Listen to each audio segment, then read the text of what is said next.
Hello and welcome to the special Heritage Day episode of On the Beaten Track. I'm your host, Rihanna. Heritage Day, which is today, Braai Day, is actually Heritage Day, people.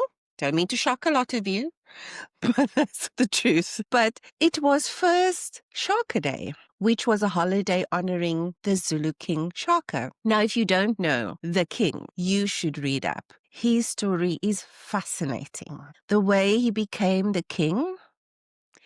And I recently read a book where they spoke about his fighting techniques and his approach to battle. And it was really just genius given what they had. So I really encourage you to read up and educate up on the king if you haven't, or haven't recently and have forgotten this story. But coming back to today's holiday, after the end of apartheid in 1994, it was turned into Heritage Day. It says it is a national day promoting cultural diversity and unity after the end of apartheid. The holiday aims to encourage all South Africans to embrace and share their unique cultural traditions, languages, and histories embodying the spirit of the Rainbow Nation. So in that spirit, today we walk with Sara Baartman, a woman whose name has been spoken in whispers, anger, grief, and pride. She was paraded as a spectacle, ridiculed as a curiosity, and mourned as a stolen soul. But she was also the daughter of the Khoikhoi, a symbol of exploitation, and today a figure reclaimed by history. So let's reclaim her story. Sara Baartman was born around 1789, the Eastern Cape, likely near the Gamtoos River. Remember, birth years or dates weren't well documented back then by the locals. She belonged to the Khoikhoi people, but in some tellings it says that she was born to a Xhosa and a Khoikhoi family. And as we see a lot from these frontier families, there became a mix between these two sides fighting against the settlers. Her birth name is unknown, but is thought by some to have been Sura, which is supposedly the closest to her name, her given name. Saartjie is the diminutive form of Sarah, which I think we all remember it as Saartjie. In Cape Dutch, the use of the diminutive form commonly indicated familiarity, endearment, or contempt. Her early years were marked with trauma.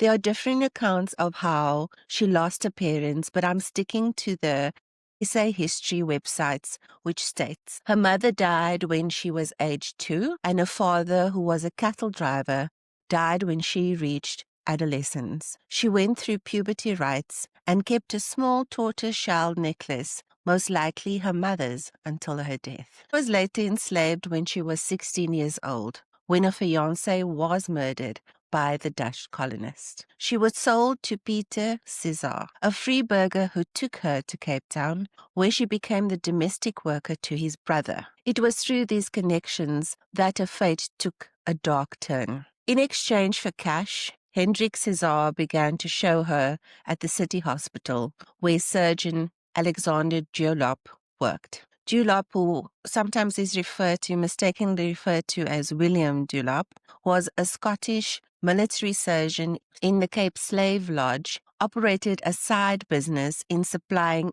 animal specimens to showmen in Britain. And he suggested she travel to Europe to make money by exhibiting herself. There is an understanding that she did not want to do this, but Dulop persisted and somehow got her to agree as long as Cesar accompanied her on this journey. She was told that she would return to South Africa after 5 years and she would receive a portion of the earnings. She was taken to London. Allegedly under a contract she could not read or understand. 2 reasons make her signing appear dubious. The first is that she was illiterate and came from a cultural tradition that did not write or keep records. Everything was done by shake of a hand. Secondly, the Cesar family experienced financial woes, and it is suspected that they used Sara to earn money. In the fall of 1810 to April 1811, for 2 shillings, people watched as Sara walked on stage, sang a song, and turned around. They even poked her with their walking sticks. European audiences were obsessed with her body, particularly her steatopygia, or large buttocks. Sara was displayed semi-naked, mocked and prodded in freak shows, circus stints, and private saloons. She had no agency. She was othered, sexualized, and dehumanized. It is alleged she was marketed as the missing link between man and beast. And that just made me feel very sick.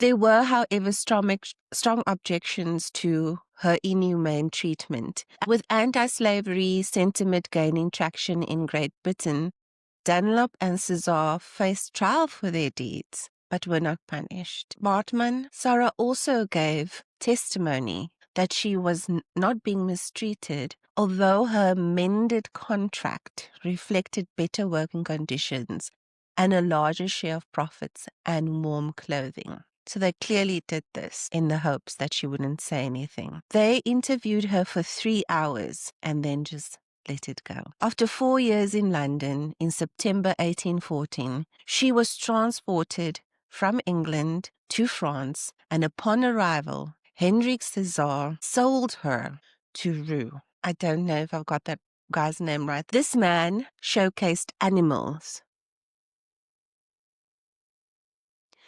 He exhibited her around Paris and reaped financial benefits from the public fascination with Sara's body. He began by exhibiting her in a cage with a baby rhinoceros. At times, Sara was displayed almost completely naked, wearing little more than a tan loincloth, and she was only allowed that due to her insistence that she cover what was culturally sacred. Her constant display attracted the attention of George Cuvier, a naturalist. He asked Roux if he would allow Sara to be studied as a science specimen, to which Roux agreed. As from March 1815, Sara was studied by French anatomists, zoologists, and physiologists. Cuvier was the one who concluded that she was the link between animals and humans. Thus, Sara was used to help emphasize the stereotype that Africans were oversexed and a lesser race. What's with the oversex? You are projecting. Sorry, let me get through this without anger. Sara Baartman died in 1816 at the age of 26. It is unknown what she died of. Even in her death, she had no peace. Her body was dissected by Cuvier, who believed that Sara could prove biological differences between races. The skeleton, her brain, and her genitalia were preserved in jars and displayed in the Museum d'Histoire Naturelle in Paris for over 150 years. The story of Sara Baartman resurfaced in 1981 when Stephen J. Gould, a paleontologist, wrote about her story in his book, The Mismeasure of Man, where he criticized racial science. I had not ever heard of that before. President Nelson Mandela requested that the French government return the remains of Sara Baartman so that she could be laid to rest. The process took 8 years, as the French had drafted a carefully worded bill that would not allow other countries to claim treasures taken by the French. It was a person. It's a person. It's not a thing.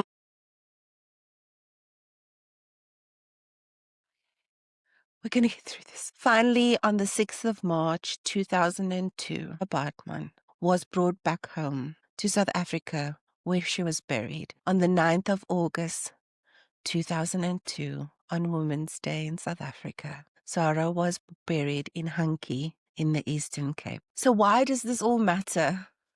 It's not the happiest story. To understand Sara is to confront a painful past, one of humiliation and exploitation. But in naming her and remembering her and telling her truth, we shift the story. She teaches us to question the narrative of empire, to protect the dignity for all bodies, and to listen to the silence. Today, monuments, institutions bear the name Sara. But perhaps the greatest tribute is the work of young African women who refuse to be defined by others, who, like Sara, insist, I am more than what you see. So what lessons can we take from this story? Societies must guard against reducing human beings to stereotypes, labels, or curiosities. Dehumanization is the first step to oppression. Women of color often bear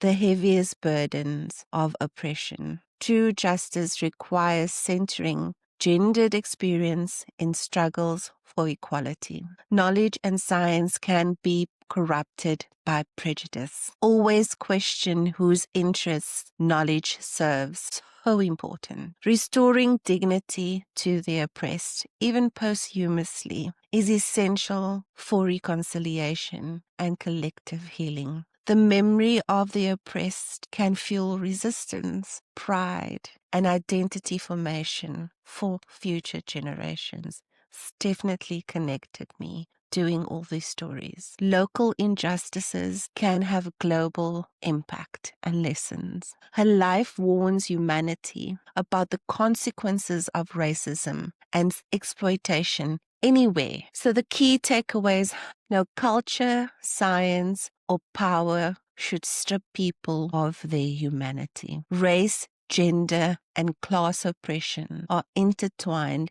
and must be fought together. Forgetting past injustices allows them to repeat. History must be remembered so that you can identify it when you see it again. Her story is now studied in school, honored in academic discourse, and referenced in the fight against gender-based violence, racism, and cultural misrepresentation. Let's continue to reclaim our people and give them the reverence they weren't afforded in life. And ending with a quote from my man, Nelson Mandela. No one is born hating another person because of the color of his skin, or his background, or his religion. People must learn to hate. And if you can learn to hate, they can be taught to love. For love comes more naturally to the human heart than its opposite. Nelson Mandela. Thank you so much for joining for this special Heritage Day edition. These are people that we cannot forget. They are our people. They need to be remembered. And today, as we speak about how much of a melting pot, how much of a rainbow nation we strive to be always, let's not forget these icons from the past. Thank you so much, and see you tomorrow for our main episode. Bye!